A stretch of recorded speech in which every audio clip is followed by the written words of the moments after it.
Good afternoon, everyone. In a few minutes, we will be starting our SOLVE webinar.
Okay, so again, good day, everyone, and welcome to the 53rd webinar of the SEARCA Online Learning and Virtual Engagement, or SOLVE. Today is 18 November 2025, and I'm Stoix from SEARCA, your moderator for today's event. Our topic for today's webinar is Urban Agriculture and Food Security and Development Planning, featuring Dr. Paul Teng, a senior consultant at the National Institute of Education, Nanyang Technological University in Singapore. Okay, on to our program for this afternoon. After a few housekeeping reminders, we will jump right into the presentation of our distinguished speaker. There will be an open forum after the presentation where you, our audience, will get to ask relevant questions about the topic. We then request our audience for feedback and formally close the webinar. Now, here are some reminders. If you are tuned in via Circa's Facebook page, you may type your questions in the comment section. Please include your location or country of origin. If you registered and tuned in via Zoom, please post your questions or comments in the Q&A section located at the bottom or top of your screen, depending on the gadget you are using. Also, please include your location or country of origin. For you to access the recording, this webinar will be made available on Circa's Facebook page and YouTube channel. So please follow us on Facebook and subscribe to our YouTube channel. Today's presentation slides will also be available on the Circa website, and the slides shown during the past webinars have already been posted there. So you can visit us at www.searca.org. All right, so let's now dive into our presentation. May I introduce to you our speaker? Dr. Paul Teng is a senior consultant at the National Institute of Education International, the education consultancy arm of Nanyang Technological University in Singapore. He is internationally recognized for his expertise in tropical agri-food systems and food security. He is also an expert in agricultural technology, including biotechnology, smart precision farming, and integrated pest management. He has researched and taught in North America, Africa, and Asia, and has published over 15 books and over 200 technical papers.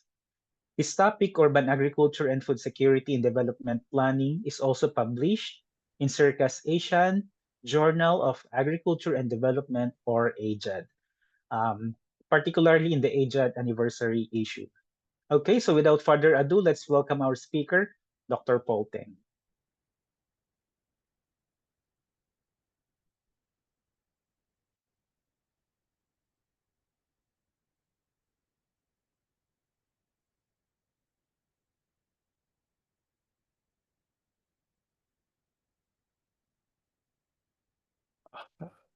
So I seem to be having a technical problem here. Can anybody hear me? Yes, sir, we can hear you. Okay. Can you see my slide? Not yet, sir. Because I can't see anything at all. Tell you, I seem to be out of Zoom. There was a outage. Let me think. How do I get back in there? Just 1 second. Yeah, sorry for this technical issue.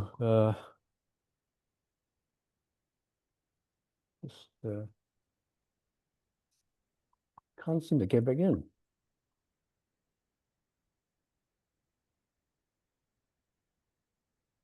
Oops. Let me try and share my slides again. See if it works.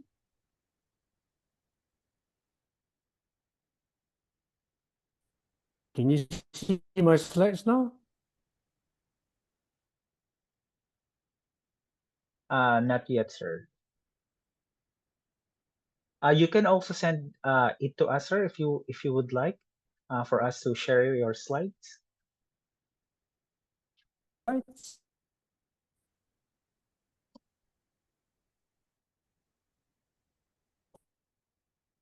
Hear me.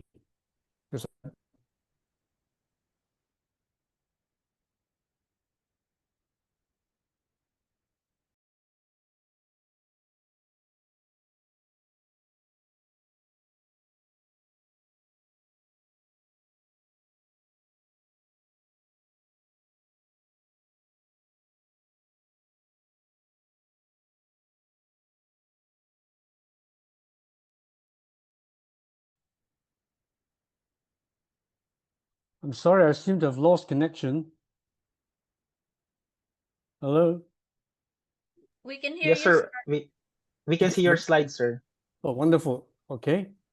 So I'm having problems here for some reason.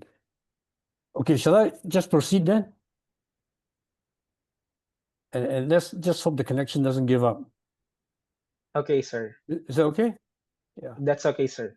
Okay. Well, first of all, let me apologize for this. I'm calling from a hotel in Vientiane in Laos, where I just arrived about 2 hours ago. And the internet connection seems to be rather unstable at the moment. But anyway, it's a real privilege to be able to talk to you this afternoon about this topic of urban agriculture and food security in the context of development planning. Okay, my premise is that in development planning, it is important nowadays to recognize the role of cities, the urban areas, and how they can actually play a part in food security. So that really is the premise of my whole presentation. And I will have quite a few slides to show, but I will not speak to all the slides. At the end of this presentation, there is my email address, and I'll be very happy to send you the whole set of slides, PDF file of that. So please take note at the last slide, you'll see my email addresses. So let me start off. I'm also having a problem with advancing. Just 1 minute.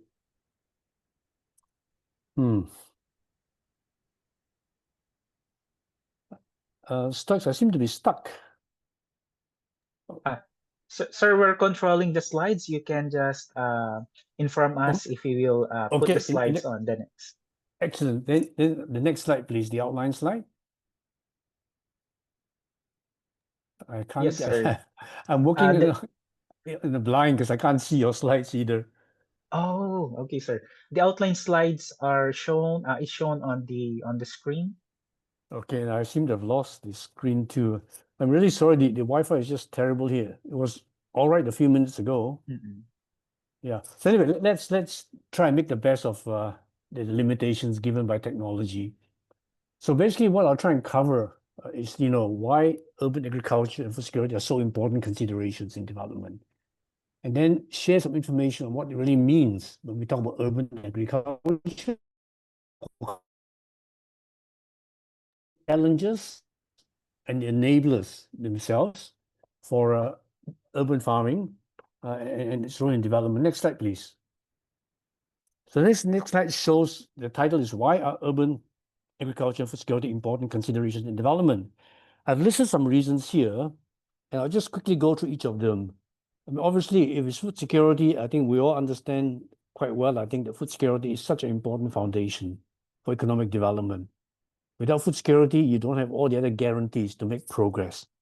And urban agriculture can confer benefits to urban regions, specifically, but also contribute to general food security in the country.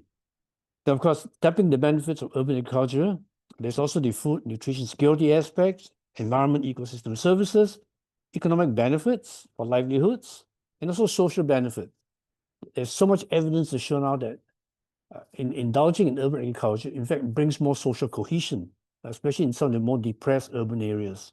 Now, of course, urban agriculture is also a form of climate change adaptation. Now, COP30 is going on right now in Brazil. A lot of countries have tended to focus on mitigation, but urban agriculture, especially through controlled environment agriculture, is a form of adaptation, which is equally important in comparison to mitigation.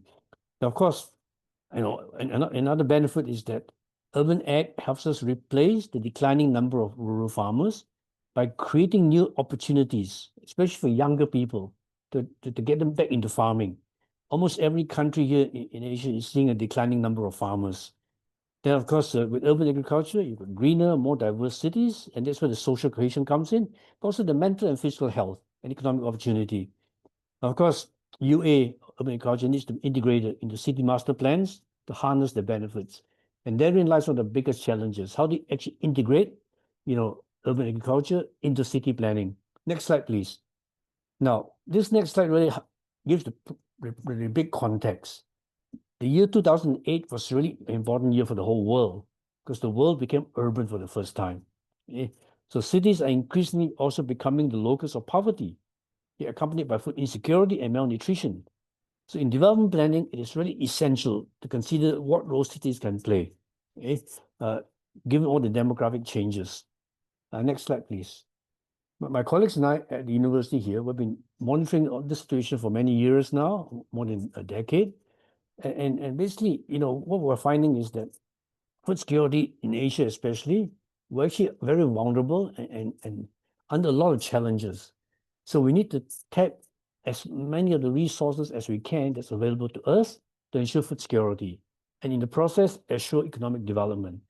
Now, as you see on the top right-hand side, was one of the articles we published, that cities should be part of the solution and not just be viewed as a problem.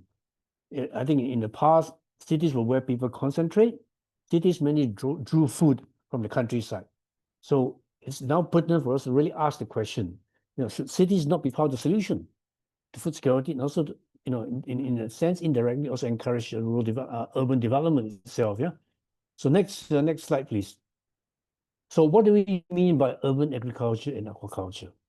What indeed is the scope?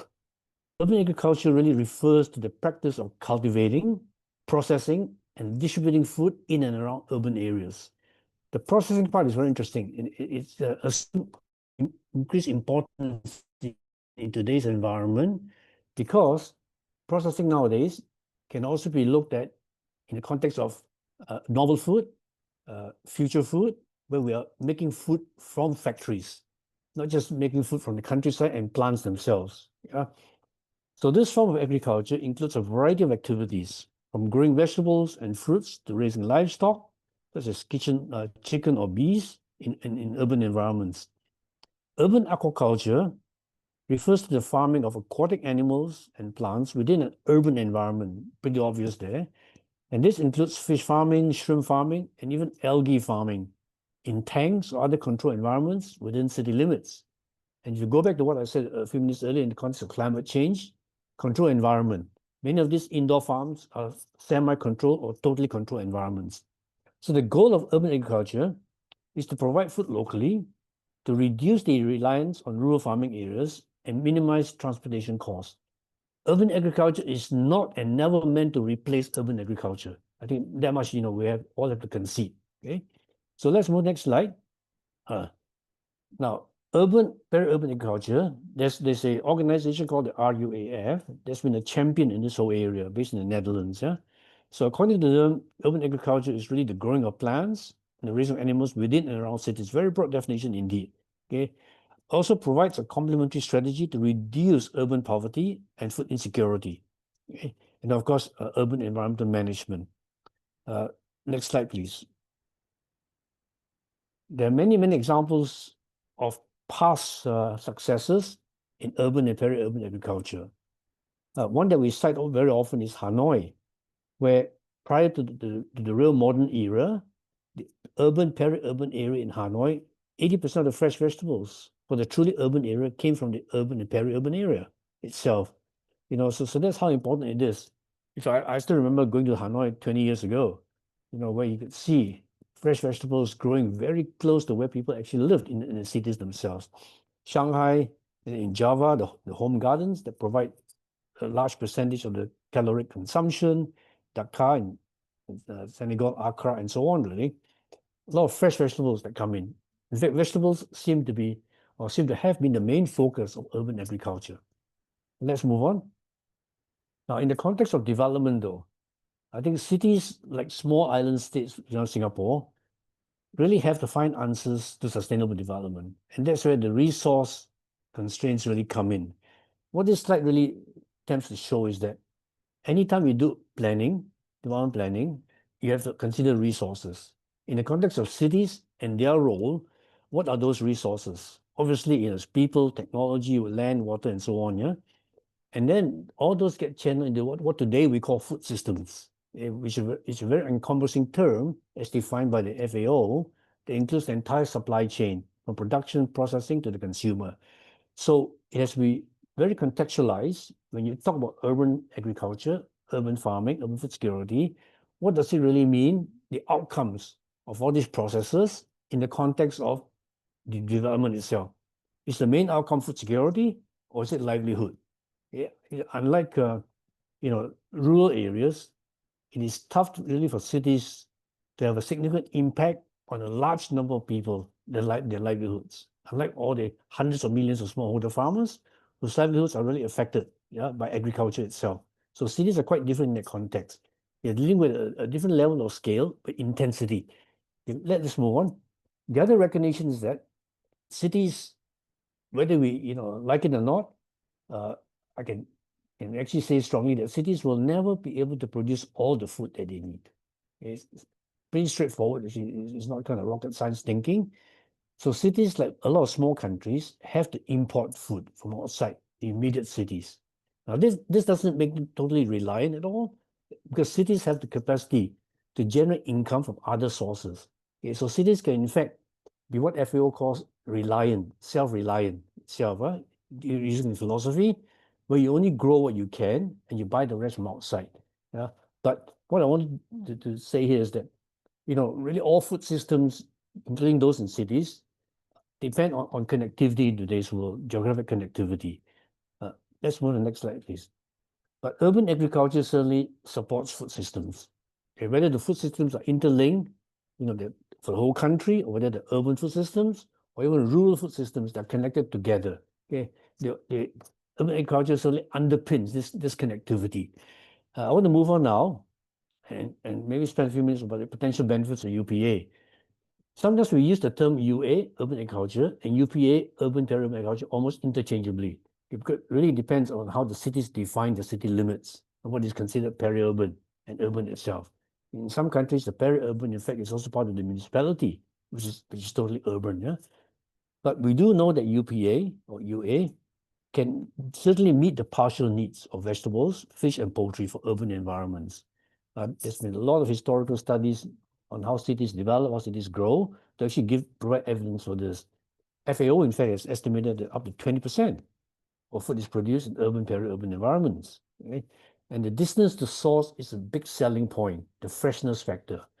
There's a lot of concern nowadays about how with climate change, transport of fresh vegetables away from their source leads to a decline in nutrition. Okay? So growing vegetables, for example, in cities is one way to address this. Of course, there's other considerations like air pollution and so on in cities that hopefully you don't also see in the countryside. Let's move on, please. Next slide. Now, very specific benefits. Food security. Okay? I think it certainly provides cities with a direct source of food, helping to address food deserts. Okay, I use this, not meant as kind of a pun, but there are food deserts that exist in cities where you just can't grow anything else at all, but you can actually change that to make it productive in different forms of urban farming, which I'll share with you shortly. The reduced carbon footprint is a very specific direct benefit, and today's concern about mitigation of greenhouse gases and so on. Anything that we can do in agriculture. Agriculture is one of the biggest culprits, by the way, in terms of producing greenhouse gases. That we can do to reduce GHG is a plus for the whole world. Green spaces. In some cities, the green spaces provided through urban farming has helped to mitigate the heat effect, the concrete jungle that we hear so much about in cities. And this is actually very positive. I mean, I live in Singapore, and in Singapore, if you visit Singapore, you see so many examples of the green effect. The sides of buildings with greenery, the top of buildings, and so on, that kind of thing. Now, of course, the economic opportunities. Urban agriculture can definitely create new job opportunities in urban settings. And this includes the production, the sale and distribution, and also the reprocessing of local foods themselves. Let's move on. Next slide, please. Now, in terms of aquaculture, urban aquaculture has all the similar benefits, but even goes beyond that. Asia, I know there's some listeners from Africa. Africa is also showing almost a similar trend. Asia has seen the world's biggest and fastest demand in the growth for animal protein itself. And we can't meet all that protein just from the countryside. Without cutting down more forests and all the other negative externalities that come with trying to produce more protein. So being able to practice urban aquaculture using systems that I'll describe very shortly means that for once we can complement the countryside in terms of producing animal protein and have a more sustainable source of protein. It's also a question of using waste itself, the waste to value chain. For example, black soldier fly is one that has been used quite a bit in cities to basically consume food waste to then produce protein that can be used to feed fish. There's water conservation, of course, the local food production, aspect I've talked about, but there are obviously challenges to aquaculture, like in agriculture, and some of these are quite similar to agriculture. The water quality management, because as we all know, fish need very clean water with high biological oxygen, demand that they have and so on, and the water just can't be polluted to avoid fish mortality. There's also a question of space availability. And I'll talk about this much later on, the challenges to really progressing urban agriculture. The fact is that when you farm, you're competing with use of space that generate more income, more revenue. Yeah. Now, of course, question of regulations and public perception of food grown in the cities. Even in cities with very advanced urban agriculture, there are still consumers who do not favor vegetables or meat grown in cities because they're so used to this romantic notion that food must come from the countryside, not from the cities. So let me move on and share some information on the types of urban farming. What are we exactly talking about? By urban farming, I also mean urban agriculture, right? And this slide basically shows just the main categories That's my viewpoint, and there may be other ways to categorize, urban agriculture. Obviously, commercial farms. Commercial farms, like other commercial farms, are the main means of producing food that can be sold to the non-producer. And that's quite key, because in some cities, you can produce food, but if you're not licensed, you can't sell the food. Okay? So you're not really a commercial farm in that sense. And these commercial farms, many are open air, soil-based. There's also shade or greenhouses. And the modern farms, the indoor control environment farms, what we very genetically now call control environment agriculture, or plant factories, really. The rooftop farms, they're also high-tech alternative protein factories, which is a relatively recent development. Some countries are now pushing this, in a very active manner. They try and produce protein in bioreactors, in labs, okay, to complement the shortages of demand, the shortages in supply of protein from the countryside, and also the animal welfare considerations, the pollution considerations. Second big category are the institutional gardens. In many of the major cities of the world now, we actually see schools, hospitals, offices, even shopping malls having gardens to grow vegetables particularly. Okay, they can then be used either for sale to their own people or for sharing. Community gardens. Community gardens have become quite a force to contend with. They were very important, for those who remember, during the Second World War, when community gardens, in fact, provided a lot of fresh vegetables for the war-torn countries, especially in the UK and in other parts of Europe. Community gardens were very active there, where people farmed, they shared, small allotment farms, as they were called in those days. And these are practiced both in the suburbs, also in very distinctive allotments of land that are dedicated to farming for whole communities. There's also rooftop shed gardens. And community gardens, I really want to mention, are a really important feature of the urban farming in Korea. In Seoul, for example, the capital city of Korea. It's just amazing what they've done in South Korea. The last category are the household gardens. These are both outdoor and indoor household gardens, and depending on where you live, which part of the world, even in urban homes, like in condominiums, tall-rise buildings, there are household gardens, either on the rooftops or as part of people's balconies. That's how prevailing nowadays urban agriculture has become. Next slide, please. Now, of course, there's always a balance, between farming modalities.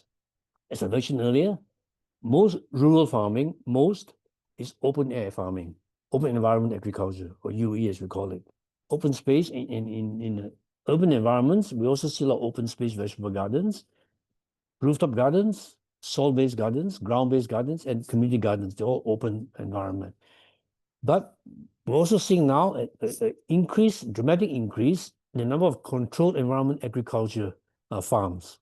And these are both indoor, and they use all kinds of modern technologies, some of which I'll describe shortly, including precision agriculture, IoT systems themselves. Yeah.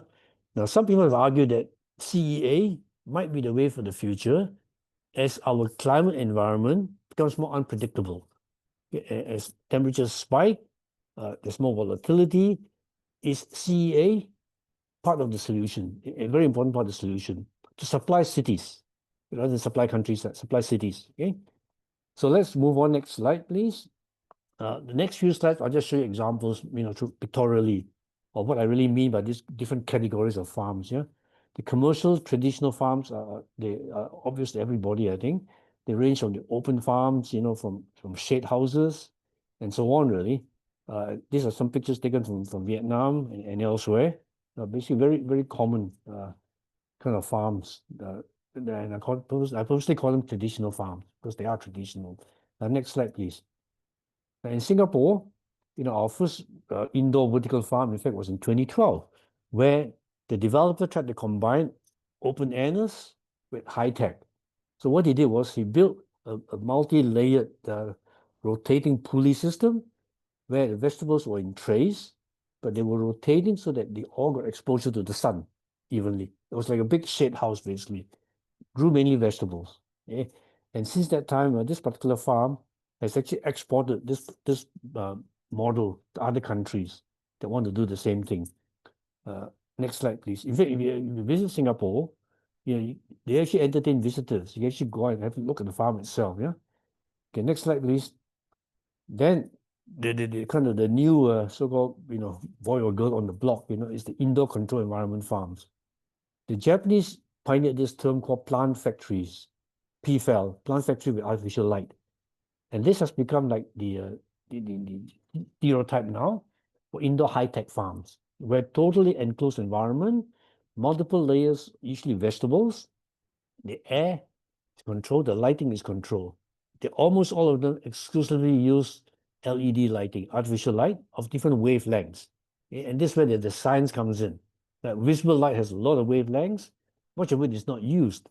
So a lot of science has shown that it's the purple and the bluish kind of light that helps most in photosynthesis. And if you expose plants to those, they actually grow faster and develop faster. Okay? So here are just examples of farms, indoor control environment farms. Like I said, the Japanese have really pioneered this, and they kind of came up with the term PFAL. Okay? Now, conceptually, a plant growth model system in an indoor setting has all these attributes here. Okay? The ambient environment is highly controlled, whether it's temperature, humidity, even CO2 level and light. Okay? And then there's what in today's term we call it IoT system, Internet of Things, but really it's a classical management information system where you must have sensors to monitor your plant, your environment. Then you need to have what they call analytics to decide what is off balance, and then the intervention, whether it's manual or automatic itself, to correct the conditions so that the plant continue to grow. So this is a conceptual model of an indoor high-tech farm growth system. And if you look at many high-tech farms, they contain different elements of this. Next slide, please. But is there a strong raison d'etre for plant factories? Is there a strong justification? I think the most important really is that it does help to address climate variability. But the big but is that it still requires labor, and also it is very high energy cost to actually run some of these farms, especially the artificial light ones itself. Yeah, but the benefits are also very obvious. None of these farms, in fact, have to use pesticides. Okay, if they are built properly, which is a big plus for a lot of consumers nowadays. Also, the proximity to the source is a big factor. The maintenance of the nutritive value of crops, but importantly, these indoor farms we found appeal to millennials, the so-called new generation or next generation farmers, who want to work in an aircon room away from the sun itself and still produce 2 or 3 times the amount of vegetables per unit area as you can do in the outside itself. So there's some obvious pluses and strong arguments for plant factories, as we call them too. Now, I mentioned different kinds of technologies, and aeroponics is one of these growing systems that my colleagues, in fact, here in the university have worked on quite a bit. Aeroponic systems are really not new, but with modern tech, we can now finally put them to practice much more efficiently. Yeah. So aeroponic means growing plants suspended without soil and without water. Okay, the roots are basically misted with a nutrient solution. And it's quite amazing that the science behind this. The next few slides, in fact, show the science behind this with the lighting and so on. But let me just summarize by saying that the research showed that by chilling the roots, you can strongly influence how the above ground plants develop. So that even in the tropics, you can actually grow cauliflower. Cauliflower traditionally is very difficult to grow in the tropics, because of the high temperatures. It doesn't form the nice head itself. But you can do the aeroponics, and this has been proven. By chilling the roots themselves, it creates the effect of allowing the heads to actually form. Let's move on, please. The institutional gardening, which is the next category that I mentioned in my beginning. Institution gardens are a relatively new development in the sense that, as part of the green wave of cities, I think many institutions, such as big hotels, hospitals, have actually caught on now to also say, look, we also want to do this. We want to grow vegetables, especially during the COVID-19 pandemic. Many institutions started producing their own vegetables in-house, to give their own staff, their own employees, but some of them, in fact, also to share with others who couldn't go out, who couldn't buy vegetables themselves. Yeah. So just giving a few examples of institutional gardening. Most of the big hotels, in fact, have some form of institutional garden. Next slide, please. Then the home office, which is a form of institution, but slightly different, what we call the edible landscape. Some home offices, especially those with land, have been able to create what we call edible landscapes around their properties. Others internally on the walls have actually created gardens, wall gardens, which comprise vegetables to harvest. Next slide, please. Then the next big category of urban agriculture is really rooftop farming. This applies mainly to cities where there are many high-rise buildings, where the rooftops, apart from solar panels, are not being properly used at all. Okay? And we see in fact a growing movement. I use Singapore as an example. In fact, the government now has rented out rooftops in public buildings for those who want to create rooftop farms in Singapore. But I had the privilege of being involved in some school projects. These are some pictures, rooftop farming, a pilot project by a school, where they're growing a very common Asian vegetable called kangkong, which is a very popular vegetable here in Southeast Asia. It's water spinach. Okay? The next slide. But we also see commercial rooftop farms here and also elsewhere. I've seen in Bangkok, certainly here in Singapore, rooftop farms that grow herbs and other kinds of vegetables, also grow algae, grow like spirulina, for example, in big containers, that are then harvested for sale. Okay. Move on, please. The other kind of minor category is micro farming by households. We've seen this taking off, but this has also, stimulated innovations. If you look at this slide here on the right-hand side, it's a very interesting setup.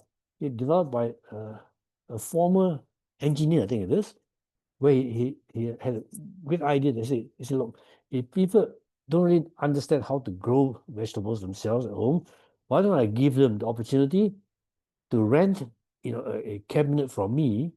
They pay a monthly fee, and every month this cabinet, I will supply new seedlings so that they can harvest every month, and I'll replace the seedlings themselves. So they don't have to worry. All they do is just make sure that they water, the plants, it grows, and then they can harvest fresh from their home.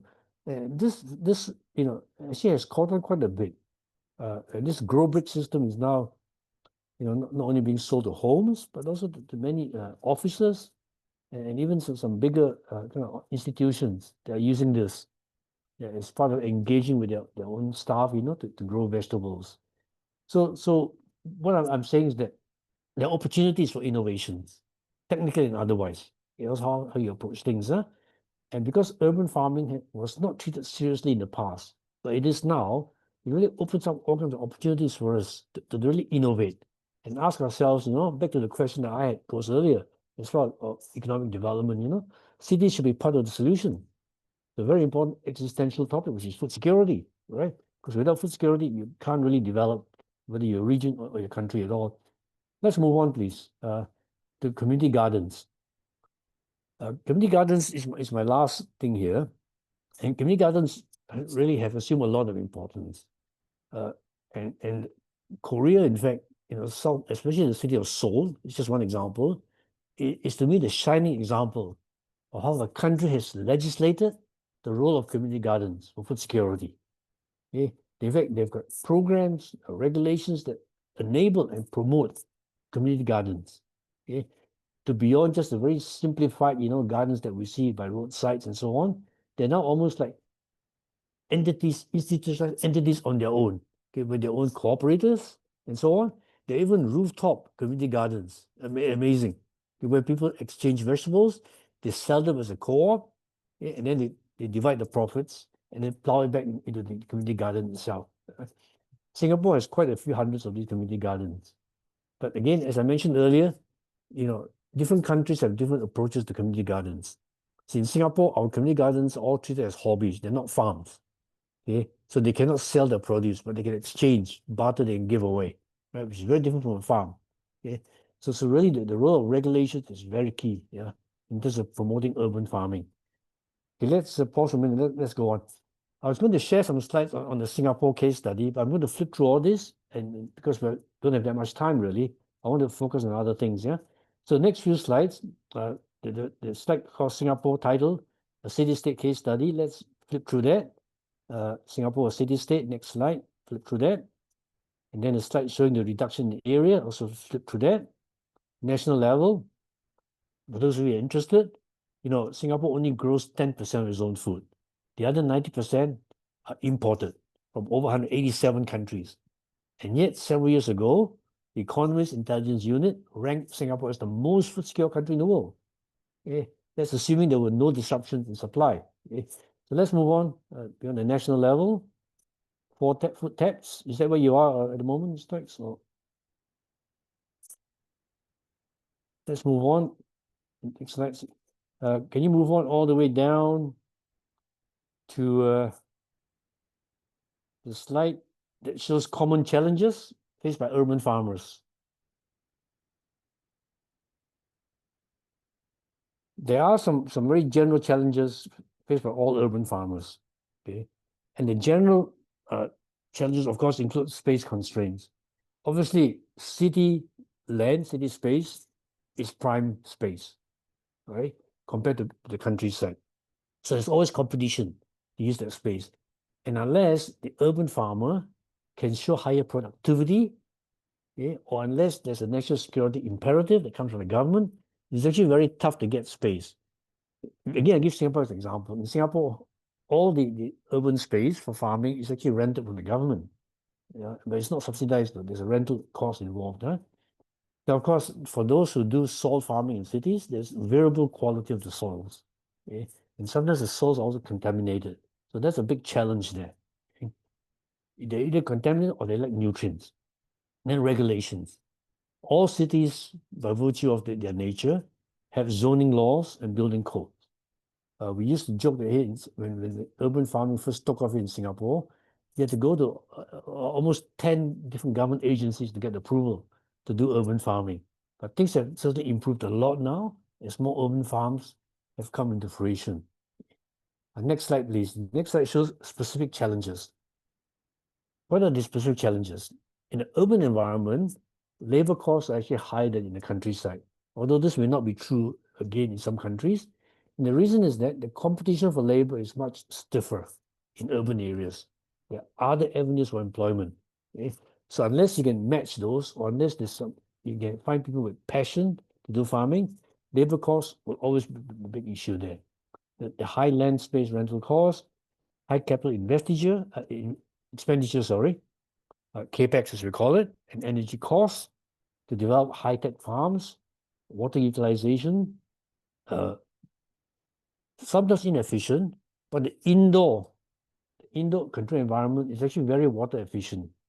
I mean, the research data shows they might use 10 to 20% of the amount of water that's needed equivalent to an outdoor farm. Nutrient management is an issue. Then, of course, in some cities, the dependency, in some countries, in fact, on imports of inputs, like seed fertilizer and so on. And then the high price of produce, the offtake, we call it, yeah, kind of commercial jargon, because urban farms require a lot more input costs than usually in rural farms. So the net result is that their produce usually comes higher, although the benefits are also there in terms of pressure, closer to the harvest and so on. Right?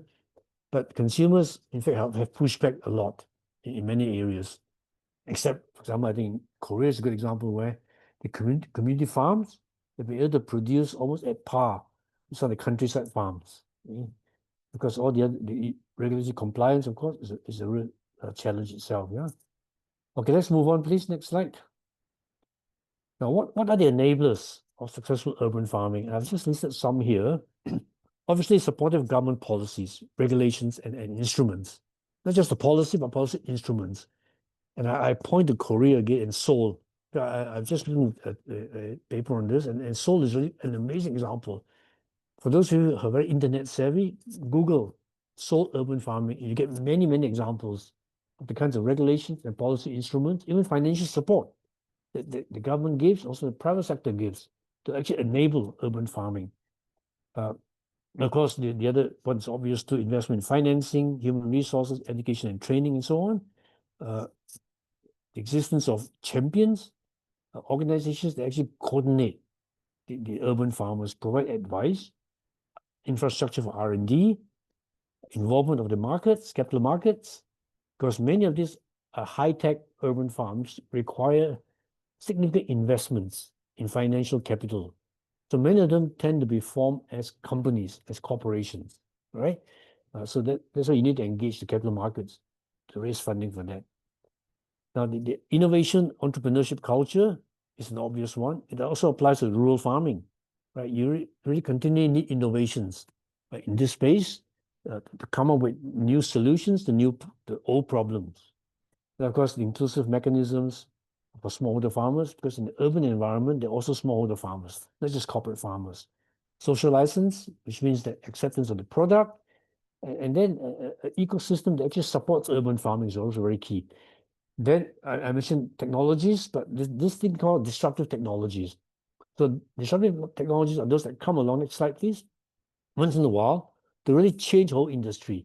We're starting to see some of this happen now in urban farming. I don't have time to go through that. So what I'm going to do is, if you're interested, get the slides from me and then we'll see how we go. Okay, let's move on. Next slide, please. I think I'm going to move on to the next slides and flip through all these. So we've done some time. Until you come to the slide on key technologies in urban farming. Okay. I mentioned aeroponics. From aeroponics, which is, I guess, a bit more traditional now, there's aquaponics. Aquaponics is really fish and vegetables together. So, and then, of course, in the context of aquaculture, recirculating aquaculture systems, RES systems, they're becoming really the in thing now, okay, RES systems. The Internet of Things systems, IoT systems, precision farming. A lot of smart farming is actually practiced now in the controlled environment, indoor farms. Yeah. So these are some of the key technologies in urban farming. You move to the next slide. Some of the innovations. The next slide, please. Some of the innovations, include automation. I mentioned IoT systems, LED lighting. The use of LED lighting, in fact, is just starting. Okay? There's still a lot of research that's been done on specific wavelengths that can promote specific biochemical and physiological processes within plants. Okay, it's an area that is very, very ripe for research itself. Yeah, in fact, there's one set of scientists in Malaysia that have now developed a different form of modifying light. Okay, through particles that, if you spray onto the leaf, can screen out certain wavelengths, and then let the appropriate wavelengths filter through to influence photosynthesis. It's quite amazing. I can't mention the name of the company. I'm not supposed to, but that's the kind of innovation through science that we can see. Yeah, of course, smart water management systems and urban farming apps. Again, we're starting to see some of these apps on phones that help to improve the efficiency of management, almost like those that are being used in the countryside. Okay, because we're running out of time, let's move on next slide, the future of urban agriculture and aquaculture. I think, to me, it's very promising. Urban farming is never going to replace countryside farming. That much we know. I think we have to concede. But it's a very important part in terms of complementing what comes from the countryside, also complementing by reducing the negative externalities on the land and the environment in the countryside. That's a benefit. It's actually very difficult to cost, to actually measure itself. But by having more farming in cities, especially under controlled environments, you can actually negate some of the effects that are not beneficial to the countryside. So this slide basically shows that. Okay. And next slide, please. And this particular, sorry, I was talking on this slide, the future of urban agriculture. Let's move on to the next slide, please. Next slide shows key challenges. These are really very common challenges to sustainability, because we're talking about the context of sustainable development, and also food security, right? So all those are being challenged quite a bit. I mean, the demographics, is something that I mentioned much earlier in the talk, but urbanization. Urbanization itself brings challenges, but also opportunities. And certainly, I think urban farming is just one opportunity. Let's move on. So we have some time left. Again, just wanted to share a few thoughts on sustainable development. I think we'll just flip to this fast. Yeah. and then have some time left. So let's move on, please. Next slide. So looking forward, I think facilitating urban agriculture and development requires national, state, and local governments to really put in place governance structures and policies. And this includes updating land, zoning, and lease policies to conserve and promote urban farms. Yeah, because urban farms are still a relatively new phenomenon, so it requires a lot of support to actually get it going itself. Yeah? If it is to play any significant role in terms of development planning. Okay? Those cities which do not have the foresight to integrate food into plans, I think, risk unintentionally to adopt policies that exclude agriculture, resulting in setbacks and missed opportunities, really, and ultimately a more food insecure and vulnerable future. So basically what I'm saying here is that, cities should be part of the solution and not just be as a problem. Huh? Food insecurity could challenge society in an increasingly volatile future. So action today will certainly help to determine how urban centers can become an integral part of a sustainable circular economy. Don't forget, cities generate most of the food waste because of the focus of people, right? Now, food waste in today's context is now viewed as a resource to help us valorize, create value from food waste. And the most common example that's always used is the black soldier fly. Eat up food, even eat up plastics. They create valuable items that can be used directly as feed or as food ingredients after more processing, right? So the circular economy aspect, it can be actually practiced in cities as well. And we're starting to see some good examples from around the world. Okay, let's next slide, please. So a summary slide, some key messages. I think development planning must take into consideration the roles of the cities and the countryside. They're interconnected. So many years ago, we actually organized an international conference here in Singapore called Bridging the Rural-Urban Divide. And more, I think we have to do that now as countries, the whole world becomes more urban. We can't ignore the urban, potential anymore. Urban farming will grow in importance as a complement to rural and large area farming. And I couldn't emphasize this more. Urban farming is not meant as a replacement. It's a complement. A complement both in terms of positives and to reduce negatives. Okay? Technology and enabling policy and regulations are key to sustain urban agriculture, urban farming, and also aquaculture, both of them. Yeah. Of course, finance and business models for urban farming are still evolving, and they will evolve, in consonance with a particular country's regulations, aspirations, and needs. So there's no one model that fits it, for every country itself. Yeah, it's no one model, in fact, business model. But ultimately, consumer acceptance of both conventional and novel food are issues in growing an urban food sector. I do a lot of interviews, surveys, and there are still consumers who will not buy hydroponic vegetables. It's as simple as that. They say that, a vegetable is not a vegetable unless it's grown from the soil. So those are mindset changes, right? That we have to influence through education and create more awareness. Uh, I think the last slide, please, Stoic, because that's important. My emails are there. Like I said, I'm sorry for all the technical difficulties. My fault because I hadn't expected to travel, when this seminar date was fixed, and this hotel is not the best, I'm afraid. But I'm very willing to share all the slides and we can certainly engage in the email conversation after this. Yeah, yeah. Okay, with that, thank you so much. And think I'm not sure whether my staff is still working here. Very happy to take questions. Okay, thank you very much, Dr. Teng, for that insightful presentation. We have questions from Facebook and yes, mostly from the Facebook post. Let me also share it with you, sir. Um, okay, for the first question, what are the environmental risks or trade-offs of promoting agriculture in densely populated urban areas, and how can this be mitigated? Yeah. I'm sending this also in our group Chat group. in the chat. Okay. Yes, sir. Yeah. Let me very quickly respond and rather briefly too. There are both risks and benefits, obviously, right? To me, the benefits outweigh the risk. Okay, the risks are that in cities, especially that are heavily polluted, both air and otherwise, you do run the risk of growing vegetables, for example, that have food safety issues. Okay, so you're going to be sure that you don't face those situations. But that can partly be overcome by indoor farming, totally controlled indoor farming that I showed just now, the high-tech indoor farms that can filter the air as they come in and even enrich the air to let the vegetables grow faster. Okay? But the benefits, I've already given all the benefits, are quite obvious actually.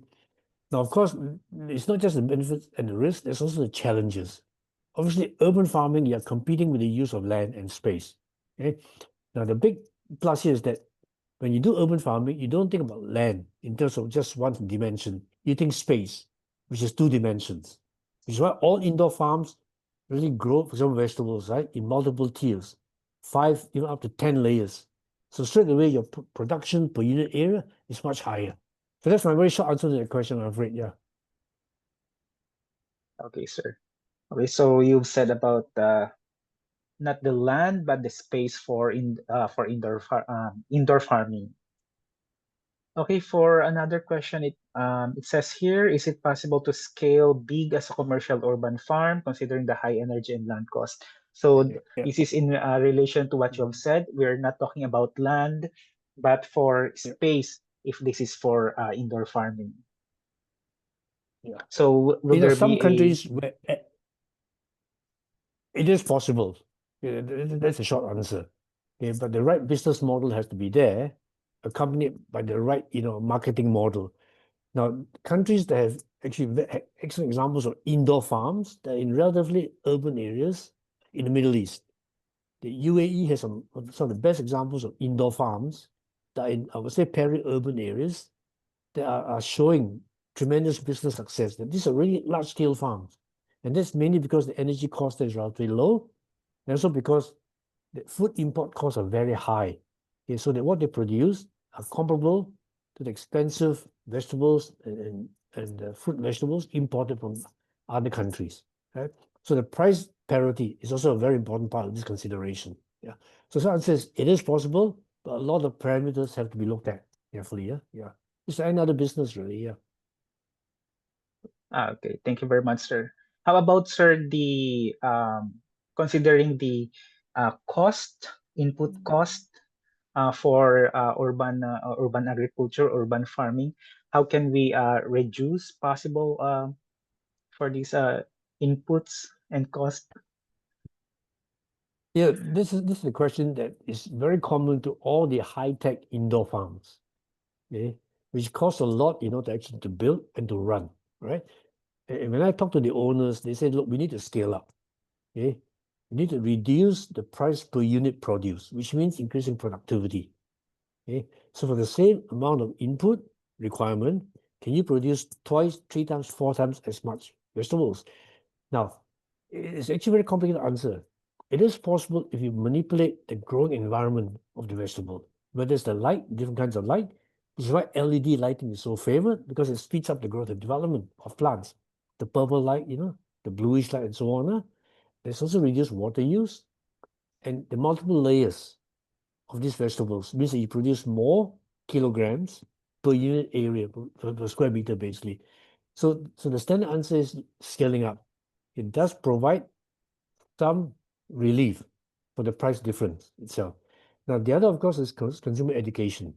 And where it's actually a tough sell because even though urban farms are right in cities, and the time between harvest and consumption is a very short time, so there's negligible decline in nutrition. I mean, it's a proven fact that the longer harvested vegetables are part of the supply chain, the higher the reduction in the nutritive value is. Okay, depending on whether in some countries you have got cold chain management, in other countries there's no cold chain management. Yeah, so it's all these aspects that have to be considered. Yeah. Okay, sir. We have another question here. Actually, as an addendum, what some of the high-tech indoor farms do is that they grow the expensive imported vegetables. For example, kale, which is not a typical, everyday vegetable, but very high nutrient, right? It's like a superfood. So some farms have resorted to growing so-called superfoods, okay, and selling them at a comparable price instead of the kind of very common vegetables. Yeah. It's the same with Thank you, fish for that matter. So yeah. thank you very much, sir. Should urban agriculture be included in disaster preparedness or climate resilience plans? Yeah, considering that countries experience disasters here and there. Well, my kind of view is they should be part of the preparedness planning, okay, but not replace countryside farming. You can't replace that. But it should be part of the resilience, because resilience means the ability to buffer against, right? Also to recover from a crisis. Okay? And by having control environment indoor farms, you actually have both of those. You can buffer against the shortages, you can also recover from calamities. In fact, you can even substitute what you produce in those farms. Yeah. I actually did a podcast just this week where we addressed this topic. You know, if you want to listen to the podcast I did under Channel News Asia, we had a podcast on this, on Singapore food security, where we actually talked about this. Yeah. Okay, sir. Let's see. There are other questions here. For the last question, yes, this one, sir. Let me send it in our chat. What governance mechanisms or institutional collaborations have you seen work effectively to mainstream urban agriculture into broader city or municipal planning frameworks? Okay, again, I use Korea as example. You know, the interactions, the relationships, the partnerships between the national government, the local government, and the private sector, and also non-government groups, civil society groups. You know, that is perfect partnership, really, to actually push urban farming itself. Yeah. But everything starts, you know, by, in fact, the national level. And again, Korea is an excellent example. At the national level, there's actually even an act of parliament passed that supports urban farming. It's how high it goes, right? That then gives the umbrella for local, regional, you know, private sector and others to come in. Plus, there are also incentives given. Okay, sir. Thank you very much. And that ends our question and answer portion. We have many questions, but we cannot accommodate all questions for today's event. Let me just reiterate what Dr. Polting has said, that urban farming is not a replacement, but as a complement to rural and large area farming. So that ends our open forum. Now for our next part of the program, we would like to hear from our audience, and may we request you to fill out our feedback form. You may scan our QR code or type bit.ly/53 solve. So a certificate will be sent to our attendees upon filling out the feedback form. So access this link or the QR code to receive your e-certificate. Also, for the presentation of Dr. Paul Teng, this will be uploaded in SEARCA's web page. Okay, so So can you yes, do me a sir. favor? After we logged off, I don't think I have access to the questions anymore. Is there some Yes, way I sir. can have access to the questions? Then I'll try to answer them offline. Yeah. Okay, sir. We will be sharing your email address, and then for some Okay. questions that are here in the chat group, we will be requesting them. We will be harvesting these and send it to you. For those Okay. questions that are in the Facebook, if our participants would like to contact Dr. Polteng, they can do so also by sending an email to our uh, resource person. Okay, Thank you. so we will be promoting also our AJAD. The full AJAD anniversary issue featuring this seminar is available for free at ajad.circa.org. Past issues are archived and available for download from the website. Print copies are available also through subscription and from the SEARCA Knowledge Shop in Los Baños, Laguna. The Asian Journal of Agriculture and Development, or AJAD, is an international refereed journal published by the Southeast Asian Regional Center for Graduate Study and Research in Agriculture, or SEARCA. So to know more about AJAD, please visit ajad.circa.org and submit your journal articles there. Okay, so that ends our 53rd Solve. Thank you to all our attendees and of course our resource speaker, Dr. Paul Teng. Thank you very much, sir. And we hope to see everyone you. again in our next webinar in the coming months. So please stay tuned for announcements on SEARCA's social media channels. Again, my name is Stoix, and on behalf of SEARCA, maraming salamat, and we wish you all a good day.